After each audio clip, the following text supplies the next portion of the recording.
السلام عليكم ورحمة الله وبركاته.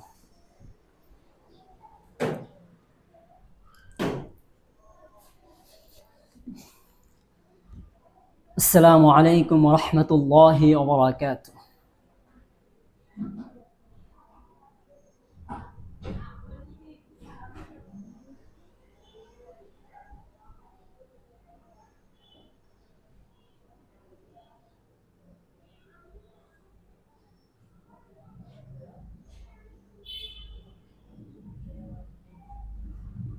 আমাদের জীবনে যে কোনো সংকট, যে কোনো প্রতিকূল পরিস্থিতি কিভাবে আমরা মোকাবিলা করি।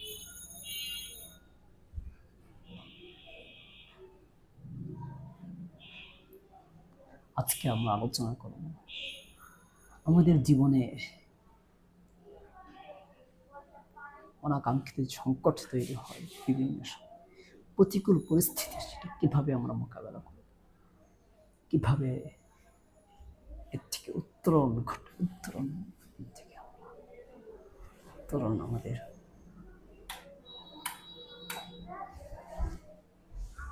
আজকে আমরা একজন মহিষিনী নারীর ঘটনা উল্লেখ করব।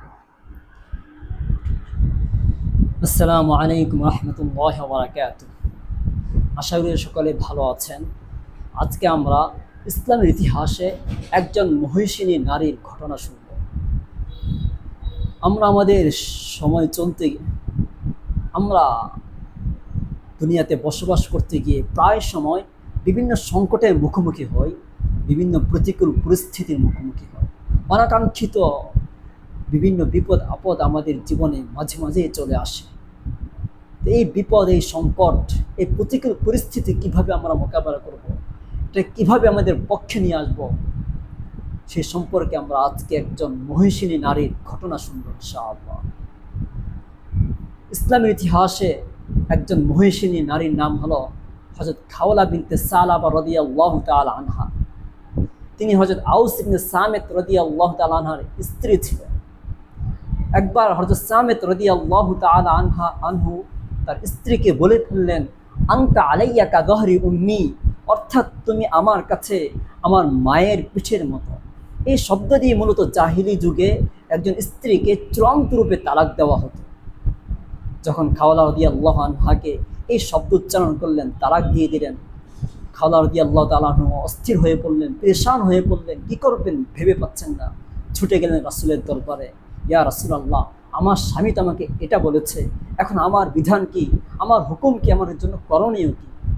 যেহেতু সেই সময় পর্যন্ত তালাকের বিষয়ে, জিহারের বিষয়ে ইসলামে নবী করিম সাল্লাল্লাহু আলাইহি সাল্লামের কাছে কোনো ওহী নাজিল হয়নি, কোনো বিধান নাজিল হয়নি।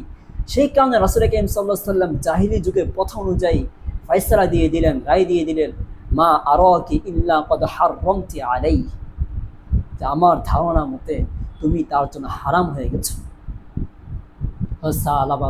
খাওলা রাদিয়াল্লাহু তাআলা আনহা অস্থির হয়ে পড়লেন, তিনি বিলাপ করতে লাগলেন, আমি আমার জীবন যৌবন সব কিছু ব্যয় করেছি এই লোকের পিছনে, সেই বার্ধক্যে এসে আমাকে তালাক দিল।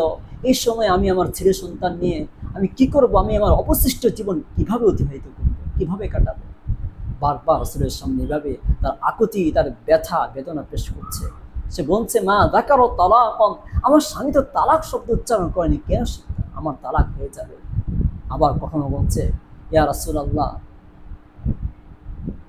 এভাবে আবার কখনো আল্লাহ তাআলার কাছে অভিযোগ করছে, আল্লাহুম্মা ইন্নী আশকু ইলাইক, হে আল্লাহ, আমি আপনার কাছে অভিযোগ পেশ করছি। নবী করিম সাল্লাল্লাহু আলাইহি ওয়াসাল্লাম এক রিওয়ায়াতে আছে, তাকে বললেন, এই বিষয়ে আমার প্রতি কোনো ওহী নাযিল হয়নি। সালাবা রাদিয়াল্লাহু তাআলা আনহা বললেন যে, আপনার বিষয়ের কাছে তো সব বিষয় ওহী নাযিল হয়, কি হলো আমার এই বিষয়ে ওহী নাযিল হওয়া বন্ধ হয়ে গেল। এভাবে বারবার রাসূলের সামনে তার কষ্ট, তার বেদনা এবং আল্লাহর কাছে পেশ করতে লাগলেন। পরিশেষে আল্লাহ তাআলা সরাসরি কুরআনুল কারীমের আয়াত নাজিল করে জিবরাইল আলাইহিস সালাতু ওয়াস সালামের মাধ্যমে নবীর কাছে সরাসরি ওহীর মাধ্যমে ফয়সালা জানিয়ে দিলেন। শুধু ফয়সালা জানিয়ে দেননি, বরং এক পৃষ্ঠাব্যাপী, পরিপূর্ণ এক পৃষ্ঠাব্যাপী এই জিহার সম্পর্কে, তালাক সম্পর্কে বিস্তারিত আলোচনা করেছেন। ওই মহিলা যে বাদ অনুবাদ করেছে, নবীর সাথে তার আকুতি পেশ করেছে, সেটাও আল্লাহ তাআলা কোরআনুল কারীমে উল্লেখ করেছেন। কোরআনুল কারীমে আল্লাহ তাআলা জানিয়ে দিয়েছেন, ক্বাদ সামিআ আল্লাহু কাওলাল্লাতী তুজাদিলুকা ফী যাওজিহা ওয়া তাশতাকি ইলাল্লাহ ওয়াল্লাহু ইয়াসমাউ তাহাবুরাকুমা ইন্নাল্লাহা সামিউন বাসীর। যে নারী তার স্বামীর বিষয়ে আপনার সাথে আপনার কাছে বাদ অনুবাদ করেছে, আল্লাহ তাআলা তার কথা শ্রবণ করেছেন।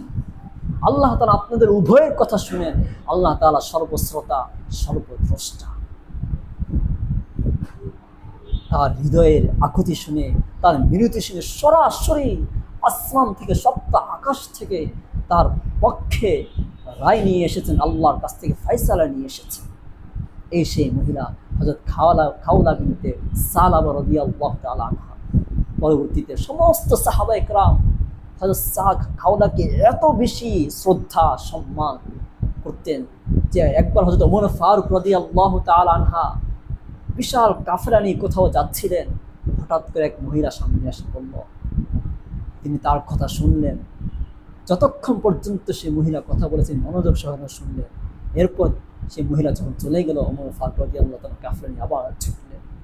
কাফেলার লোকজন সাহাবা একরাম জিজ্ঞেস করলে, হে খলিফাতুল মুসলিমিন, এই মহিলা কে, যার কারণে আপনি পুরো কাফেলাকে থামিয়ে রেখেছেন? ওমর ফারুক রাদিয়াল্লাহু তাআলা আনহু জবাব দিলেন, জানো, এই সেই মহিলা যার কথা আল্লাহ তাআলা সপ্ত আকাশ থেকে শুনেছেন। আমি কি তার কথা এড়িয়ে যেতে পারি?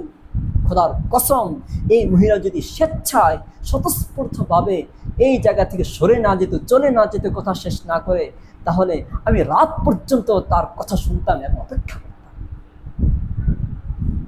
হযরত আয়েশা রাদিয়াল্লাহু তাআলা আনহা বলেন, যখন খাওলা রাদিয়াল্লাহু তাআলা আনহা নবীর সামনে বাদ অনুবাদ করছে, বারবার তার অভিযোগগুলো পেশ করছে, আমি আমার ঘরে ছিলাম, অথচ আমি তার কথা শুনতে পাইনি।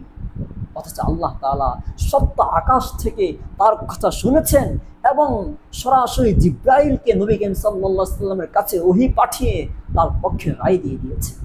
শুধু রায় দিয়ে ক্ষান্ত হননি, কোরআনুল কারীমের মধ্যে তার এই ঘটনাটি, তার এই বাদানুবাদ, পরস্পর এই অভিযোগগুলো তুলে ধরেছেন এবং এর ব্যাপারে চূড়ান্ত ফায়সালা দিয়ে দিয়েছেন কোরআনে আয়াত নাযিল করে।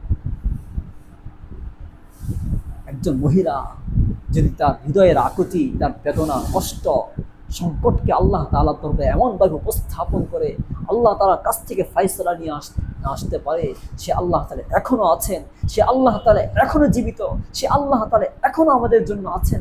আমরাও যদি আমাদের যে কোনো বিপদ, যে কোনো সংকট, যে কোনো প্রতিকূল পরিস্থিতি আল্লাহর সামনে পেশ করতে পারি, উপস্থাপন করতে পারি, আল্লাহ তাআলা আমাদের কথা শ্রবণ করবেন, আমাদের কথাও শুনবেন। আল্লাহ তাআলা আমাদের সংকট দূর করে দিবেন।